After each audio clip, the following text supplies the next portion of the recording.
Muito boa noite. Gostaria de ver junto com vocês hoje algo nada mais, nada menos do que gigante, literalmente. Tive algumas perguntas, estava preparando o shiur e antes tive uma ideia de pergunta sobre algumas mitzvot que a gente tem na Torá. E eu acho que com a ajuda da resposta dessa pergunta que a gente vai ver, se Deus quiser, em breve, tem uma luz muito grande para uma ideia potente demais. Começamos por aqui e eu me explico. A Gemara conta para a gente no Tratado de Shabat, na página 127b, Kuf Haf Zain Amud Bet. A Gemara fala para a gente o seguinte, algo interessantíssimo. A Gemara conta para a gente 3 episódios, eu vou mencionar 2 dos 3, porque é suficiente para a gente no tempo que a gente tem, para esclarecer a ideia e a gente aprender juntos aqui algo impactante, power e maravilhoso. É o seguinte, a Gemara conta que Maaseh be'adam echad, aconteceu uma vez de fato, e a Gemara traz isso que aconteceu para a gente, vamos aproveitar para aprender uma coisa muito importante. Muitas coisas acontecem e aconteceram. Nem tudo vira manchete de jornal. Leavdil, nas devidas proporções, inúmeras coisas aconteceram na época da Gemara e a grande maioria não virou, entre aspas, manchete de Gemara. Não virou parte integral da Gemara. Não virou. As que viraram é porque tem algo para a gente aprender hoje, agora e aqui. Então, quando a Gemara conta um episódio, não é que aconteceu um episódio. Aconteceu um episódio que tem a ver com a época da Gemara para ser escrito para toda a eternidade, porque a gente também hoje tem algo a aprender. Qual é o episódio? A Gemara conta que havia um empregado, ele foi contratado e ele trabalhou 3 anos. Quase 1000 e poucos dias. 3 anos. No 3º ano, conta a Gemara, na véspera de Yom Kippur, halas, acabou o 3º ano, findou o 3º ano, ele já trabalhou, só que ele trabalhou. Metade do pacote foi feito. Parte do pacote era que ele trabalhasse, e a outra parte do pacote, do plano, era que ele recebesse o salário. A parte dele foi feita, a parte do patrão não foi feita. Ele foi para o patrão dele e falou, olha, Habibi, eu trabalhei 3 anos, está na hora de eu receber o meu salário. O patrão falou, eu não tenho para te pagar. Ficou um pouco assim, duvidoso, porque ele trabalhou nas propriedades do patrão, com o gado do patrão. Ele falou, como assim ele não tem? Então, o empregado falou para o patrão, olha, será que, ok, você não tem dinheiro, mas terrenos? Diz ele, não tenho. Aí o funcionário ficou meio assim, duvidoso, porque ele sabia, falou, então, tá bom, gado, animais, gado que você tem, você pode me pagar com isso, salário de 3 anos? O patrão disse, não vou conseguir. Cobertores, utensílios que você tem, então me paga com isso, eu aceito também. Qualquer coisa, cheque de terceiros, mercadoria, qualquer coisa. Ele falou, não tenho. Então o patrão falou, não tenho, o empregado baixou a cabeça, triste, obviamente, legal, a gente vê que a Gemara não mente, o funcionário não saiu Yahoo, ficou triste, queria receber, estava esperando alguma coisa e quando a gente não recebe, o que a gente espera é normal ficar triste. Ele ficou triste e voltou para casa cabisbaixo. Pós-Sukkot, agora prestem atenção, de Yom Kippur até Sukkot, a gente está falando de terminar Sukkot, são 22 dias mais ou menos. Vamos arredondar 20 dias. 20 dias depois, o dono bate na porta do funcionário, entrega o pagamento total para ele. Fala, tá aqui, cash, 3 anos que você trabalhou para mim e eu não te paguei até agora, tá aqui o dinheiro. O funcionário ficou super feliz, falou, Hazak Baruch, muito obrigado, e Hashem, muito feliz, Yuhu. Agora o patrão fez uma pergunta para ele. Me conta o que você, funcionário, pensou de mim, patrão, durante esses 20 dias. O que você pensou de mim? Eu não te paguei. Você viu que eu tenho terreno, gado, utensílios, e você próprio me requisitou pagar dessas formas, eu falei que não podia. O que você pensou sobre a minha pessoa? Então disse o funcionário, olha, eu vou te falar a verdade. Não se preocupem, não é nenhuma cobrinha de gibi. O funcionário falou o seguinte, olha, quando eu pedi para o senhor me pagar, o senhor falou que não tinha, eu falei, deve ser que, óbvio que ele tem, porque eu sei que você tem, porque eu sou teu braço direito, eu trabalhei com você 3 anos, eu sei quanto você tinha e tem de dinheiro. Só que eu falei, talvez a parte cash estava investida. Ele colocou em algum investimento e está para vencer. Então não teve liquidez. Tem dinheiro, mas não tem liquidez, não consegue me pagar. Aí ele falou, tá bom, e quando você me pediu, tudo isso perguntando o patrão para o funcionário, quando você me pediu para pagar com terrenos, animais, e eu falei que não tinha, e você sabe que eu tenho, o que você pensou? Falei, olha, eu pensei, patrão, que óbvio que você tem, eu sabia disso, mas você arrendou as terras para alguém, você alugou os animais para alguém, então, óbvio que você tem, mas não é teu, porque até não terminar o aluguel, você ter os animais e até as terras de volta, você não pode me pagar. E quando você me pediu os utensílios, eu falei que não tinha, você sabe que eu tenho. Eu falei, não, porque aí eu pensei que você tinha emprestado para alguém, piriri parará. Aí o patrão olha para o funcionário, ele já tinha pago para ele, o patrão olha para o funcionário e fala o seguinte, eu juro para você, diz o patrão para o funcionário, assim termina a Gemara, que foi exatamente isso que aconteceu. Eu não tinha, apesar que eu tinha muitos bens, nenhum deles estava disponível, como você falou, um alugado, outro investido, and so on. E eu queria te falar uma coisa, meu querido, disse o funcionário, claro, patrão, ex-patrão, né? Claro, disse ele, olha, da mesma forma que você me julgou para o bem, que a Kadosh Baruch Hu também te julgue para o bem. Assim termina essa Gemara. A Gemara traz mais um episódio curto, tem 2, mas eu só vou mencionar mais um, como eu falei para vocês antes, mais um episódio curto, que Maaseh Hassid Echad, uma vez tinha um Hassid, Hassid não é aquele senhor que usa peot, Hassid na época da Gemara é uma pessoa que ela é média, a média na escola é 6, ela é nota 9, 9,5, 10, ele quer fazer tudo no maior capricho possível. Esse aqui é o Hassid da Gemara, alguém que é muito cuidadoso nas mitzvot, com as pessoas e com Hashem. Então conta a Gemara para a gente que havia um Hassid, que ele escutou que tinha uma jovem que foi sequestrada, e esse Hassid, o que ele fez? Ele andou e viajou para conversar e negociar com os sequestradores e pegou de fato aquela jovem de volta, aquela menina Yehudiá. No caminho, ele chega na cidade dele, essa jovem dorme junto com o Hassid, perto dele. No dia seguinte, esse Hassid acorda, vai no mikveh e depois vai dar aula dele, vai dar o shiur dele. Antigamente, quando alguém ia no mikveh, era uma conotação na Gemara, por razões que não vem ao caso agora, que a pessoa teve relações físicas com a mulher. Então chegou esse Hassid e falou para os alunos dele, o que vocês estão pensando de mim? Então os alunos falaram, olha, já que você perguntou, vamos te contar. O fato de você ter dormido com ela junto e não ter deixado ela voltar para casa, a gente imaginou que você pensou que dentre o povo aqui em volta tem gente pouco perigosa. Talvez vai abusar da menina. Então você esperou o momento propício para chegar de manhã e devolver ela para a família e não deixou ela voltar sozinha. E o fato que eu fui no mikve, o que você pensou? O que vocês pensaram? Que eu tive relações com ela, alguma coisa? Não, a gente nunca pensou isso de você. A gente pensou que por alguma razão física do desgaste da viagem você teve que ir ao mikve. Diz o Hassid, e a Gemara testemunha isso. O fato que ele falou é ótimo, mas o fato que a Gemara testemunha porque aconteceu de verdade, mais uma vez. A Gemara só conta o que tem a ver com a gente, o que é verdade. Eu juro, disse o Hassid, que foi isso que aconteceu. Mesmo que parecia algo não legal, que eu dormi com ela no mesmo quarto, e depois eu fui no mikve, foi exatamente o que vocês me falaram.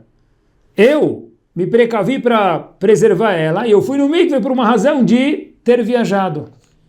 Não porque eu encostei nela e nem fiz nada de errado com ela. E disse o Hassid para os alunos, da mesma forma que vocês me julgaram favoravelmente, que Hashem julgue vocês favoravelmente, porque o normal era pensar coisas erradas. Agora tem mais uma história lá, mas o nosso ponto é suficiente para o que a gente quer aqui. A história do funcionário e a história do Hassid que foi salvar uma menina, dormiu no mesmo quarto que ela e depois foi no mikve. O que o Hassid falou para os alunos e o patrão falou para o funcionário, da mesma forma que vocês me julgaram para o bem, que Hashem julgue vocês para o bem. A pergunta é, será que eles fizeram algo obrigatório ou foi algo fofo, algo Hello Kitty, algo bonito? É um must ou não é? A regra, meus queridos, é o seguinte, diz Rabbeinu Yonah no Sharet Shuvah, que sempre que a gente vê alguém que ele é tzadik, ou ele é mediano, não é alguém que abandona as mitzvot ou não está nem aí. É alguém que se cuida das mitzvot ou daquela mitzvah, ou na maioria das vezes se cuida. E a gente vê ele fazendo algo duvidoso, a gente tem que quebrar a cabeça para o que a gente chama em hebraico Dan lekav zehut, julgar essa pessoa, ele ou ela, favoravelmente. Quebra a cabeça. No caso do Hassid lá atrás, vamos pegar o primeiro exemplo, tem que imaginar que ele arrendou as terras e que o dinheiro dele estava investido, ele não podia liquidar isso no banco porque a aplicação não tinha terminado, e daí por diante, como a gente mencionou há poucos momentos atrás. Essa mitzvah talvez não é nova para ninguém. Dan lekav zehut, julgar a outra pessoa favoravelmente. O que me deixou muito confuso, eu queria compartilhar com vocês, é o seguinte. Tá bom. Esses dois episódios, e as duas pessoas foram felizardas, o que elas fizeram? Julgaram favoravelmente. Mas um minutinho. Nesses dois casos, de fato, isso aconteceu. Como o Hassid falou, eu juro que foi isso que aconteceu. Como o patrão falou para o funcionário, eu juro que foi isso que aconteceu. E parabéns, igual que você me julgou favoravelmente, que não é fácil, que Hashem lhe julgue favoravelmente, que esse é o bônus dessa mitzvah. Agora, eu tive uma pergunta, e eu acho que todo mundo tem essa pergunta. E tem uma ideia poderosíssima, eu acho, aqui dentro. Um minuto. A gente tem que viver no mundo da imaginação? É absurdo isso inicialmente, pessoal. Preste atenção. Tenta imaginar que Hashem chegue para alguém e fala, olha, você tem que ficar na sinagoga pensando no trabalho. Isso talvez é fácil, né? É difícil se concentrar na reza, mas Hashem, meus queridos, não pede para a gente estar na sinagoga só que imagina que você está no trabalho. Ou fica no trabalho imaginando que você está na sinagoga. Vai num casamento imaginando que você está no Brit Milá. Faz Shabbat pensando que é Yom Kippur. Não. Quando a gente está na sinagoga, tem que estar na sinagoga, no trabalho, no Brit Milá, no Yom Kippur, no Yom Kippur, Shabbat no Shabbat. Como que esse negócio imagina? Como assim? Que a gente tem que viver no mundo da ilusão? Como que existe essa mitzvah de Dan lekav zehut, julgar alguém favoravelmente, como a gente viu 2 episódios que a Guaná textualmente disse pra gente, apesar que não é fácil, o bônus ele é power, quem julga o outro favoravelmente é julgado favoravelmente, mas isso não é algo fofo, é obrigatório. Diz Rabbeinu Yonah, repito no Sharet Shuvah, quando a gente vê um tzadik, ou uma pessoa mediana, que se cuida daquela ou da outra mitzvah, e fazendo algo um pouco duvidoso, quebra a cabeça para julgar ele favoravelmente, usa a imaginação. Mas espera aí, vê alguém solteiro e imagina que ele é casado. Não existe mitzvah de fazer isso, porque isso seria, me permitam, alucinado. Ou vê alguém casado e imagina que ele é solteiro. A Hashem falou, não. Quem é alto, quem é baixo, quem é magro, quem não é magro não é magro. A gente não precisa imaginar coisas que a gente não está vendo. A gente precisa viver na realidade. E a pergunta é, como que é possível, meus queridos, que nessa mitzvah Hashem fala para a gente, imagina aqui, pensa aqui, a gente tem que ver aonde? Em Disney? Como funciona? Acho que a pergunta ficou clara. Por que a gente precisa se iludir aqui, aparentemente? E o que isso ensina para a gente? Eu acho que aqui tem algo magnífico que eu gostaria de sugerir para talvez responder essa pergunta. Óbvio que a gente precisa lembrar que em relação a julgar os outros favoravelmente, precisa dessa introdução, que quando a gente olha alguém entrando no McDonald's, por exemplo, imagina que ele foi tomar um copo de água ou um refrigerante, ou ele foi no sanitário, ou ela foi no sanitário, e não comeu um hambúrguer não kasher. Mesmo que o normal para ir no McDonald's é comer uma carne típica que é o hambúrguer ou cheeseburger ou o que for, que não é kasher. Não, julga, dan lekav zchut, julgue favoravelmente. Por quê? Porque, primeira coisa, quem tem que julgar é a Kadosh Baruch Hu, não a gente. O fato que a gente já começou a julgar fulano ou ciclana, Habibi, se quer julgar, julga favoravelmente. Porque o conceito de julgar as pessoas depende única e exclusivamente a Kadosh Baruch Hu. A gente não é feito para ser juiz. Se quiser julgar, julga favoravelmente. Porque você não sabe o que passa na cabeça da pessoa. Ah, mas tudo indica que... Tá certo. Se você ou eu ou nós tivéssemos o purpose, o propósito, a obrigação de julgar as pessoas, então, ok, segue o normal. Mas aqui Hashem falou, quem julga as pessoas no mundo é Hashem, não é a gente. A gente tem que tentar se auto-julgar para melhorar. Só com esse propósito, não os outros. Mas, isso é a primeira mordida da resposta. Mas por que ainda julgar favoravelmente? Tá certo que a gente não veio para o mundo para julgar as pessoas, mas ainda assim, tem uma coisa que acho que é um pouquinho a mais. Porque no primeiro caso, que a gente mencionou do funcionário com o patrão, tem a ver com o dinheiro dele. Não é que ele está julgando os outros, ele quer o dinheiro dele, ele foi buscar o salário dele, o caso que a gente mencionou no comecinho do shiur. E o patrão falou, não tenho. Mas aí não tenho. Tem um segredo poderoso aqui. É o seguinte, acompanhe comigo. Hashem não falou que a gente tem que ver no mundo da ilusão. Não. Hashem vem nos ensinar algo que tem a ver com a vida inteira da pessoa. Não só quando julgue os outros favoravelmente, também. É o seguinte. Todos nós, Baruch Hashem, temos algo chamado o poder da visão. Todo mundo enxerga, graças a Deus, que funcione 20 por 20 até os 120 anos. Mas o poder de enxergar os animais também têm. A vaca enxerga, o cavalo enxerga, tem alguns animais que falam que é preto e branco, mas tem muitos que são coloridos. Então o poder de enxergar a visão, Hashem deu para o homem e para muitos animais, quase todos os animais têm, quase todos, 99,9% tem o poder da visão. Mas, hoje, queria falar para vocês que não é verdade. Nós, seres humanos, não temos a mesma visão que os animais. O que quer dizer? Eu me explico. A gente tem algo a mais. No hino nacional do nosso povo, eu vou explicar agora, no hino nacional do nosso povo, a gente fala, Velotaturu achare levavchem veachare enechem, traduz em seguida. Hashem fala para a gente, olha, Habibi, cuidado, não segue achare levavchem, o teu coração, as tuas vontades, veachare enechem, os teus olhos. Por quê? Porque se seguir tuas vontades e teus olhos, vai acabar caindo na coisa errada. Então, cuidado. A ordem é, não siga o teu coração e depois os teus olhos. Assim diz o Pasuk, achare levavchem lev, e depois enechem os olhos. O Rashi, sobre esse mesmo Pasuk, faz o seguinte comentário, olha que interessante. Alev ve'aenaim meraglim laguf. Diz o Rashi, olha, um insight muito profundo. O coração e os olhos, eles são o que tem contato com o mundo afora. Gera os sentimentos. Diz o Rashi, pulando algumas palavras, a Ain Roe, o olho da pessoa enxerga alguma coisa, enxerga o carro do amigo, enxerga a casa do amigo, enxerga alguma outra coisa do amigo ou da amiga. A Ain Roe, olha, eu vejo como que ela é magra, eu também quero ser magra, como ele é inteligente, quero ser inteligente, o dinheiro, a casa, a vida, qualquer coisa.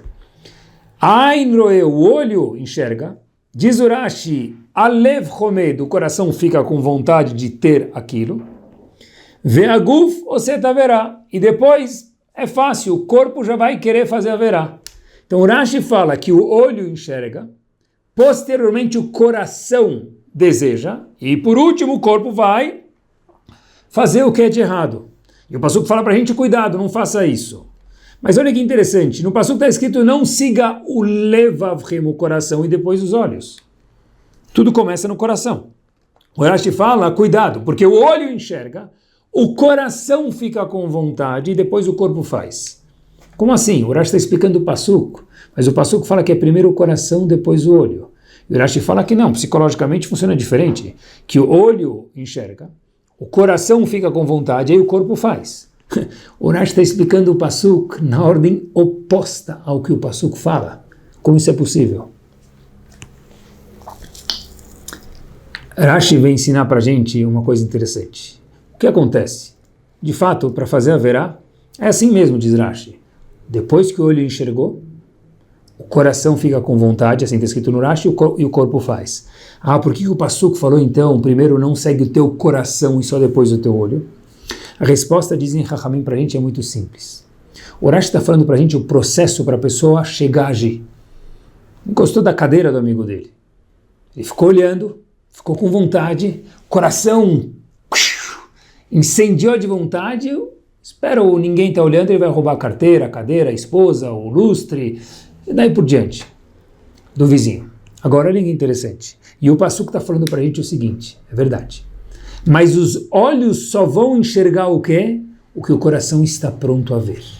Quando o Passuco no hino nacional falou, Velota turu acharei levavchem, os olhos, o coração, desculpa, e depois acharei nechem, os olhos, o Passuco está falando para a gente, olha, Habibi, saiu uma coisa.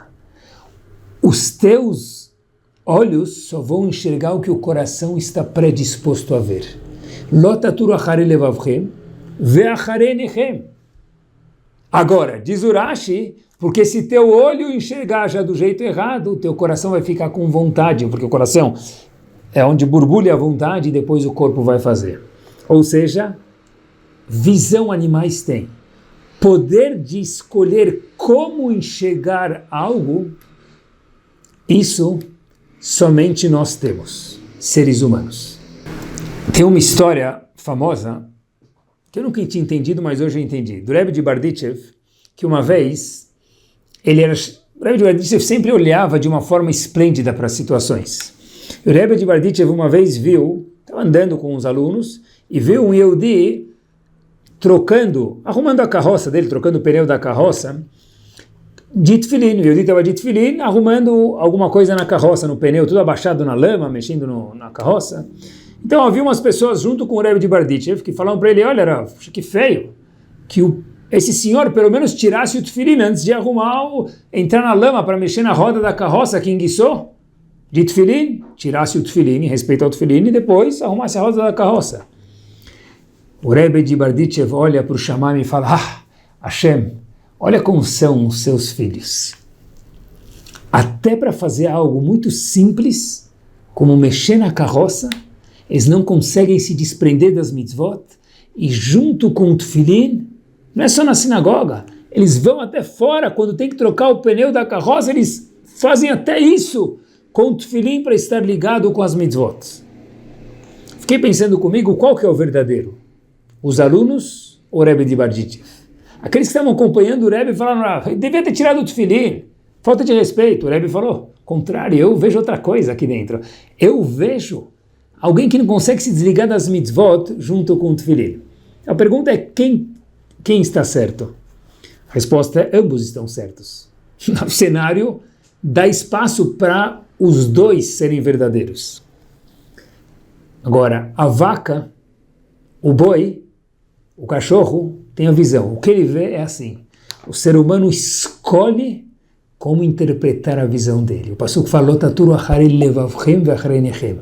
Depende de quanto puro é o coração, quanto trabalhadas são as midot da pessoa, ele vai enxergar o mesmo cenário de uma forma mais fina ou mais rude. Nada é de uma forma específica. O Rebbe de Barditchev, trabalhadíssimo, de uma forma fina, falou, eu estou vendo aqui algo maravilhoso. As pessoas que acompanhavam ele falaram, é uma coisa mais simples. Quem estava certo? Depende, cada um no nível dele. E olhem que interessante, meus queridos. Visão, todo mundo tem, mas enxergar de uma forma maravilhosa, isso só o ser humano pode escolher, se ele tiver trabalhado sobre si. Olhem que interessante. 6 milhões de pessoas. Dá até medo de falar esse número, porque o número não é exato e cada vez que estudam mais veem que o número é muito mais do que isso, mas dentro de 6 milhões de pessoas, cada número é um componente. A gente fala 6 milhões, parece que é um grupo. Cada pessoa era uma vida. Mas 6 milhões de pessoas é o assassinato na Segunda Guerra Mundial de 6 milhões de pessoas. Yehudim? Houveram não Yehudim também? 6 milhões de pessoas ou, depende. A gente pode ver como a purificação da raça ariana. Nada é visto de uma forma só. Olha que interessante. A situação mais escura do mundo, a atrocidade mais violenta do mundo, 6 milhões de pessoas. Pode-se falar isso, chamar como o Holocausto, algo trágico. Ou pode-se chamar isso da purificação da raça ariana. A Kadosh Baruch Hu deu para o homem a pureza, se ele quiser, se tiver trabalhado sobre si, de poder enxergar de uma forma ou de outra. Lotaturu acharei levavchem e depois enechem, porque os olhos só vão enxergar conforme a preparação do coração. Por isso que é primeiro o coração e depois os olhos. Tudo é uma questão de como enxergar. Agora, eu acho que essa é a resposta para a pergunta que a gente fez. Dan lekav zehut. Eu vejo alguém entrando no McDonald's, eu preciso imaginar que, Habibi, quem entra no McDonald's para tomar um copo d'água para ir no sanitário? Ele foi no McDonald's para comer 2 hambúrgueres, alface, queijo molho especial, cebola picles e um pão com gergelim, Big Mac. Óbvio. Eu preciso viver no mundo da ilusão?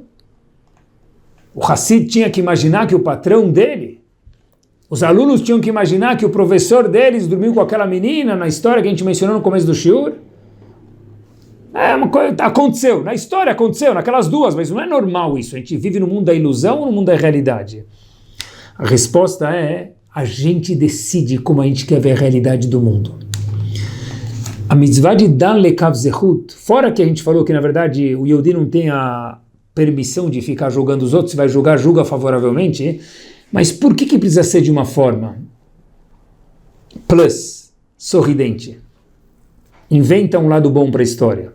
A resposta é, porque Hashem talvez está falando para a gente, Habibi, você e Yehudi tem que ter uma mente sorridente. Se os olhos só enxergam que o coração está pronto para ver,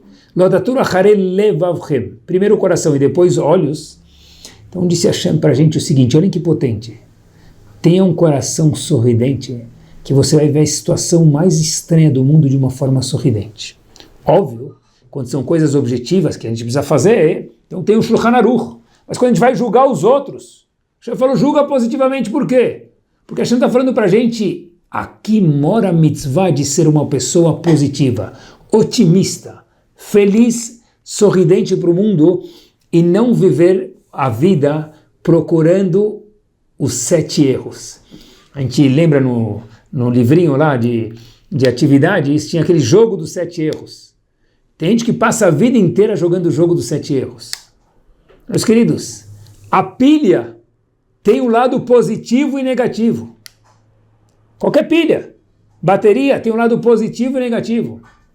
Às vezes, sem querer, a gente acaba vivendo só com um lado negativo, a gente fica pior do que a pilha. A gente esquece do positivo. Hoje o Baruch Hu fala para a gente o seguinte, olha, Habibi, vive com um sorriso. Tenta imaginar uma pessoa no dia do casamento dele. Está andando na rua, vê alguém entrando no McDonald's. Ele vai falar, Hazak Baruch, Hashem abençoe aquele Yehudi. Não vai pensar nada mal, porque ele está bem consigo mesmo. Quando a pessoa está feliz, positiva, nem vai passar pela cabeça dele julgar os outros mal.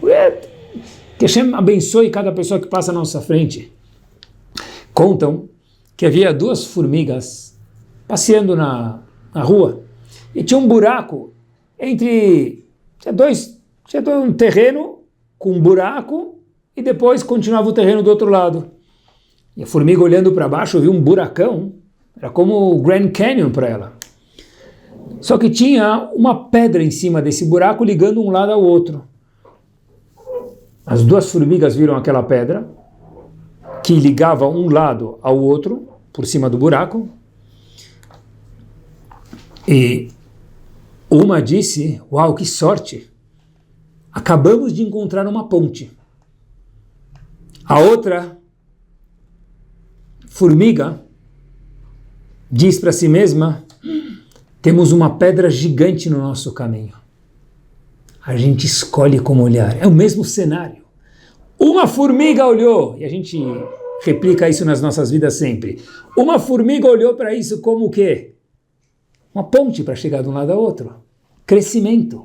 Desafios são para crescer. Outra falou, uau, meu Deus, olha onde a gente chegou. A gente tem uma montanha aqui na nossa frente, a gente tem uma pedra gigante no caminho que a gente não tem como atravessar. Habibi, aquilo era ponte para chegar do outro lado. Nós escolhemos como enxergar. A vida 24 horas por dia é assim. É isso mesmo. Escutem só essa Gemara que talvez todo mundo conhece, mas tem tudo a ver com esse shiur. A Gemara conta pra gente que Rabi Shimon Bar Yochai, famoso autor do Zohar HaKadosh, ele entra com seu filho Rabi Elazar na caverna para se esconder dos romanos, Masachet Shabbat. Ele fica lá 12 anos. Eles saem da caverna quando escutam que os romanos já morreram. E eles ficaram lá 12 anos, 24 horas por dia, quase estudando Torá. Imaginem só a santidade que tinha lá dentro. Os dois saem de lá e eles veem um Yehudi trabalhando. E aí um fala para o outro, o quê? Rabi Shimon Bar Yochai fala, o quê? Trabalhando? Habibi, você podia estar ganhando eternidade estudando Torá, que nem nós que ficamos 12 anos na caverna non-stop. Você está trocando o teu tempo que poderia produzir eternidade por alguns dólares. Olhou para as pessoas, com tanta santidade que eles tinham, puf, diz a Gemara, queimou aquele Yehudi que estava trabalhando. Logo saiu uma voz celestial e falou para Rabi Shimon Bar Yochai e para o seu filho Rabi Elazar, vocês saíram da caverna para destruir o meu mundo? Voltem para a caverna. Voltaram para a caverna, ficaram mais alguns anos, eles aprenderam a lição, e eles olham um Yehudi correndo, dessa vez. Só que aí, eles veem esse Yehudi correndo porque era Erev Shabbat. Eles falam, uau, que maravilhoso. Esse Yehudi está correndo com 2 plantinhas para fazer Borei Minei Bessamim, a Barachá no Shabbat, do cheiro da fragrância. E tem 2 plantinhas, olha como ele é cuidadoso. Uma lembrança Shamor e outra para Zachor. São 2, as mitzvot positivas e negativas de Shabbat. É o mesmo cenário que foi visto de formas diferentes. A primeira vez falou, estão trabalhando, estão destruindo o meu mundo. Trocando eternidade por fazer comércio, importação e exportação. Hashem falou, voltem para a caverna. A segunda vez que eles saem, o que eles falam? Eles veem uma pessoa e falam, uau, a pessoa está trabalhando, correndo, indo comprar comida para quê? Para Shabbat. Mas também está... Um minuto. É o mesmo cenário que depende de como a pessoa escolhe, ele pode enxergar. No caso, entre parênteses, a primeira vez que eles saíram, eles olharam para as pessoas que estavam trabalhando, óbvio, porque eles ficaram lá 12 anos non-stop estudando Torá, então era um teste dificílimo ver uma realidade diferente dessa. Mas, na segunda vez que acontece isso, eles já viram com outros olhos. O que aconteceu da primeira para a segunda vez? Eles voltaram para a caverna, estudaram Torá.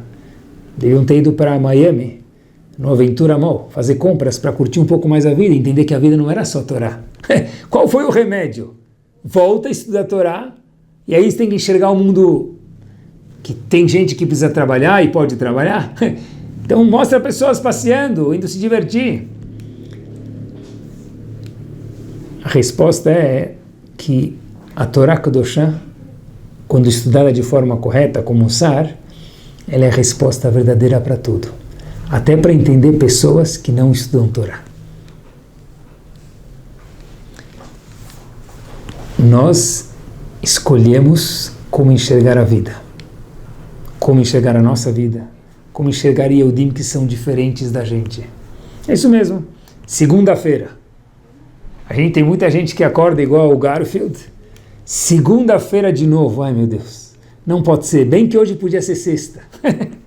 Ou a pessoa que escolhe, porque o sol está raiando, mais uma semana de oportunidade de crescimento, Pode ser oportunidade de crescimento material, pode ser oportunidade de crescimento de eternidade espiritual, de dar tzedakah, de estudar a Torá, de aprender, de viver mais. O sol raia para todo mundo. Alguns reclamam do sol e outros colocam boné, se viram e aproveitam para viver no sol. Nós escolhemos o mesmo cenário como enxergar, nada de alguma forma. A gente escolhe como enxergar. A visão todo mundo tem, qualquer animal tem. O como enxergar, primeiro o coração, depois os olhos, porque o coração, a fineza da pessoa, que dita como que o olho vai enxergar. E olha que interessante, a Gemara conta para a gente algo que é muito profundo. A Gemara conta isso em alguns lugares, traz alguns exemplos, mas eu vou falar só o slogan que a Gemara ensina para a gente. Kol aposel bemumo pasul. Toda pessoa que ela desaprova alguém é porque ele tem esse defeito. De uma forma resumida, é esse o slogan que a Gemara traz para a gente. Kol aposel, quando a gente desaprova alguém, de uma certa forma, é porque a gente tem aquele mesmo problema. O Gemara até fala que quando alguém fica falando, olha, esse homem deve ser que ele é um escravo, é porque a própria pessoa que falou isso, ele deve ser que ele é um escravo, por isso que ele fica procurando o escravo que tem dentro das outras pessoas. Tem muitos exemplos disso na Gemara. Qual que é o insight disso daqui, pessoal? Quando alguém cancela o outro, fala mal do outro num ponto, é porque ele tem esse defeito. E o contrário também é verdade, no elogio também. Acho que a resposta é a seguinte: uma vez que a pessoa tem isso dentro dele, ele é muito egoísta, por exemplo, então ele enxerga que todo mundo tem que ser assim. E o contrário também, olha que interessante. Vamos dizer que uma pessoa vê o rabino falando com alguém que é bem-aventurado financeiramente. O que ele pensa? Pensem junto comigo. Teste, hein? Tem algum rabino de uma Keilah conversando com alguém bem-aventurado financeiramente. O que ele pensa sobre o rabino? Deve ser que o rabino está querendo o quê? Tirar uns tostões. Se quiser tirar para a instituição, faz parte, porque a instituição precisa viver. Mas então a pessoa pensa, não, está tirando para ele mesmo. Por que a pessoa pensa isso? Porque alguém que sempre conversa com pessoas pensando o que eu posso me beneficiar nessa situação, quando ele vê qualquer pessoa conversando com outra pessoa que tem alguma coisa a mais do que ele, sabedoria, dinheiro, Torá, qualquer coisa, ele fala, essa pessoa deve estar tentando procurar alguma forma que ele possa tirar proveito, tirar uma casquinha da situação.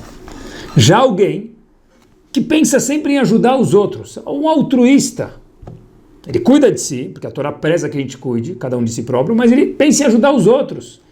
Quando ele vê alguém conversando com outro, ele fala, uau, talvez ele está ajudando ele, talvez está batendo um papo, talvez está indo tomar um cafezinho. Não necessariamente pensando em tirar algum proveito. É isso que a Gemara fala. Quando a gente fala com alguém, e a gente olha alguém, e a gente desaprova a pessoa, é porque a gente tem esse defeito. Porque eu, que sou egoísta, quando vejo alguém, reflito o meu egoísmo na conversa dele, então eu já imagino que tal coisa. Ou eu, que sou altruísta, quando vejo alguém, vejo ele de forma sorridente, positiva, como é a mitzvah de julgar os outros favoravelmente, que é o que a gente está falando hoje. Por conseguinte, eu vejo ele de forma sorridente. A Torá, quando fala para a gente a obrigação de julgar os outros favoravelmente, não é fácil. Por isso que Hashem julga a pessoa favoravelmente também. Esse é o recíproco, isso é uma promessa de Hashem. Hashem está ensinando para a gente, olha, saiba sorrir para os outros. Sorria para você mesmo, que você vai ver o sorriso dentro dos outros. Na nossa parte final do shiur, e olha enquanto isso é importante, a Gemara conta para a gente, o tratado de Brachot, o seguinte: Oreach Tov Ma'omer. Um bom visitante, o que ele fala? Olha como o dono da casa caprichou nesse almoço para mim. E um Oreach Ra, um visitante ruim, o que ele fala? Ah, bom, eu fui na casa dele, ele já tinha colocado colocou um pouco mais de água no chunto, mas já tinha batata a mais, ele vai comer menos chunto no domingo. Não fez nada para mim. É o mesmo cenário, é o mesmo banquete. Um fala, ele não fez para mim. O outro fala, uau, olha que capricho ele fez para mim. Qual o cenário é verdadeiro? Os dois. Depende de quanto puro e sorridente é a pessoa que é o visitante. Diz Rav Avigdor Miller que essa Gemara não vem contar para a gente só quando alguém vai convidado na casa do outro Shabbat. É uma Gemara que não funciona só no Shabbat, quando a gente é convidado, e se a gente elogia a pessoa é porque a gente é um bom visitante, e se a gente não elogia é porque nós somos visitantes não bons. Rav Avigdor Miller diz algo profundo. Cada um de nós é um visitante no mundo de Hashem. Um bom visitante, o que ele fala? Ele elogia. O quê? O mundo de Hashem. E um mau visitante, ele só reclama.